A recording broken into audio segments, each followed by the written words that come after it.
বিসমিল্লাহির রহমানির রহিম। আজকের ক্লাসে সবাইকে স্বাগত জানাচ্ছি। আজকে আমি অষ্টম শ্রেণীর গণিতের জ্যামিতি বিষয়ে আলোচনা করব। পিথাগোরাসের বিপরীত উপপাদ্য নিয়ে আলোচনা করব।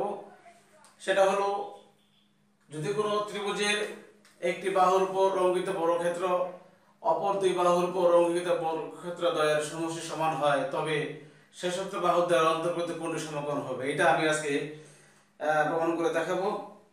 দেখো, আমরা এখানে যদি কোনো ত্রিভুজ, যে কোনো ত্রিভুজ আমরা এখানে আঁকবো।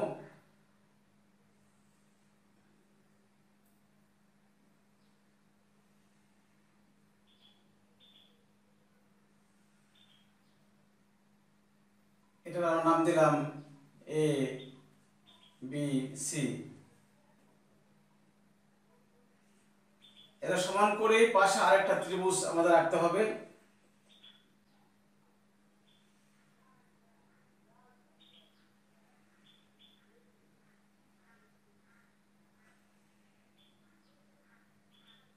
বা সুন্দর করে স্কেল পেন্সিল এগুলি ব্যবহার করবা। D E F. এখানে আমরা এবিসি ত্রিভুজ আঁকলাম, আর ডিইএফ ত্রিভুজ এখানে এই ত্রিভুজের সমান করি, আবার এখানে ডিইএফ একটা ত্রিভুজ আমরা আঁকলাম। তো এখন আমাদের বলছে, যদি কোনো ত্রিভুজের একটি বাহুর উপর অঙ্কিত বর্গক্ষেত্র, তাহলে আমরা এখন বিশেষ নির্বাচনটা কি লিখতে পারি? বিশেষ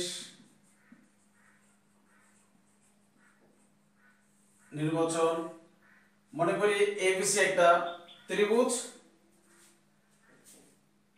যার এবি স্কয়ার সমান AC square plus BC square.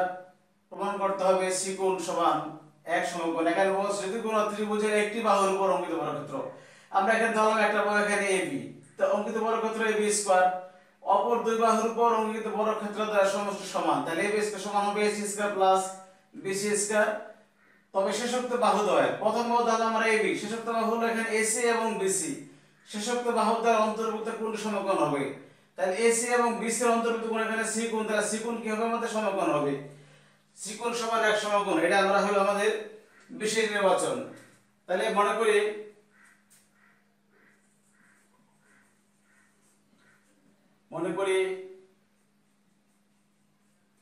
এখানে আমাদের এসি এবিসি একটা আমাদের ত্রিভুজ এবিসি। মনে করি এবিসি ত্রিভুজ এ কি আছে আমাদের? এবি স্কয়ার সমান AC square plus BC square. মনে করি এবিসি ত্রিভুজে এবি স্কয়ার সমান AC square plus BC square. প্রমাণ করতে হবে যে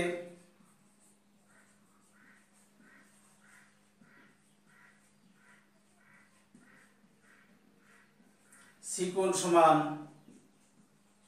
এক সমকোণ। কেন আমাদের এখানে বলেই দিয়েছে যে, যদি কোনো ত্রিভুজের একটি বাহুর উপর অঙ্কিত বর্গক্ষেত্র, তাই ত্রিভুজের মধ্যে এখানে একটা বাহু ধরলাম আমরা এখানে এবি, তাহলে এবি স্কয়ার অপর দুই বাহুর উপর অঙ্কিত বর্গক্ষেত্র দ্বয়ের ক্ষেত্রফলের সমষ্টি সমান। অপর দুই বাহু এখানে আছে এসি আর আছে বিসি।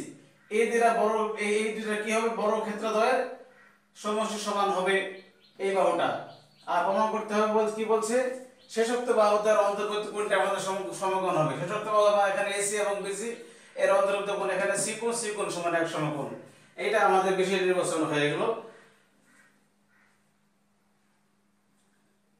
নিশ্চয়ই তোমরা এটা বুঝতে পারছো। এখন আমরা চলে যাই অঙ্কনে। এটা আমরা একটু মুছে দেই। অঙ্কন করার ক্ষেত্রে আমরা প্রথমে লিখব অঙ্কন।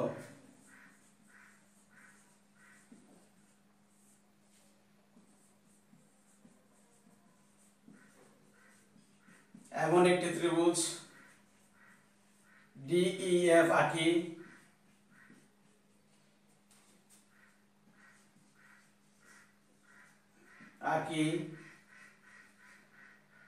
যেন এফ কোণ সমান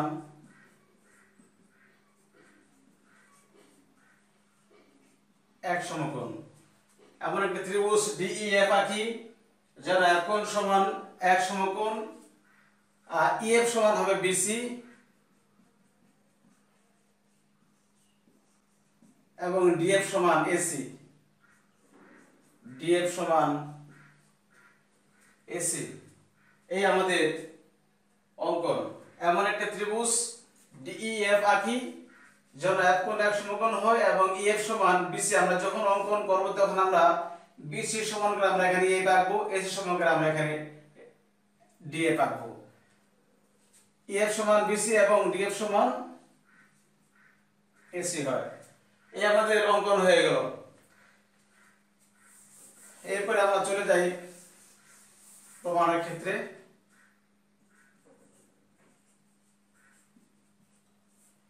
প্রমাণ ডিইএফ এই সমকোণী ত্রিভুজের মধ্যে যদি আমরা পিথাগোরাস সূত্র প্রয়োগ করি তাহলে আমরা কি পাই? অধিভুজ স্কয়ার সমান ভূমি স্কয়ার প্লাস লম্ব স্কয়ার। ডিইএফ সমকোণী ত্রিভুজে ডিইএফ ত্রিভুজ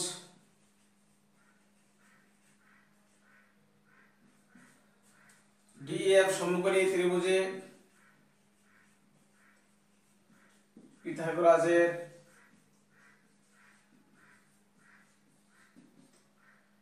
পিথাগোরাসের উপপাদ্য অনুযায়ী পাই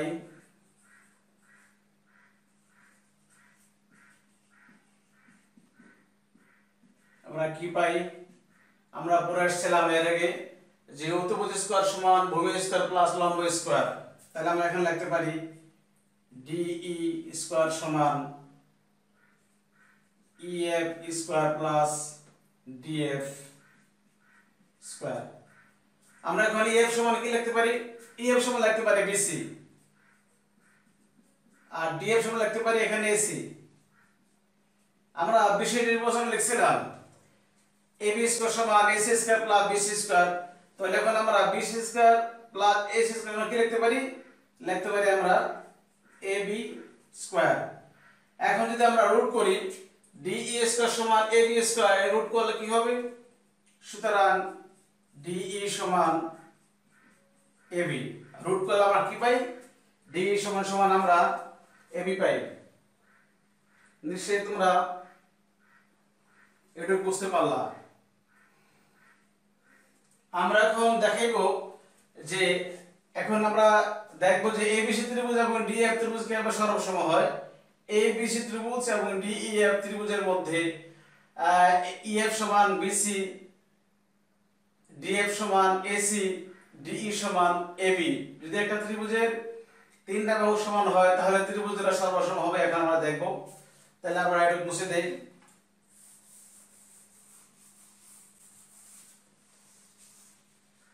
দুইটা ত্রিভুজ যে সর্বসম হয় সেটা আমরা এখন দেখব সর্বসম কিভাবে হয়।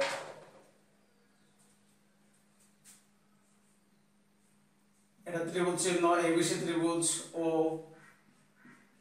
ডিইএফ ত্রিভুজ এ, বিসি সমান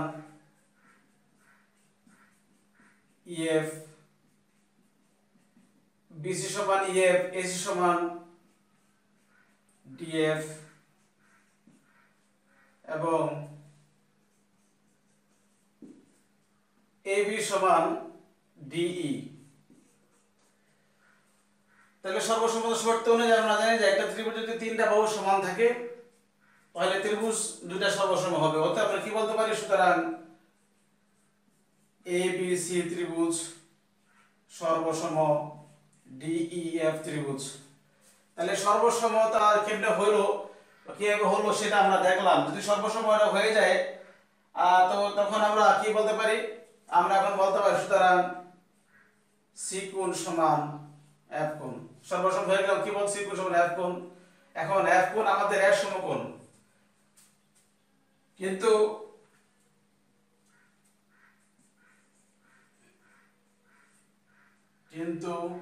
এফ কোণ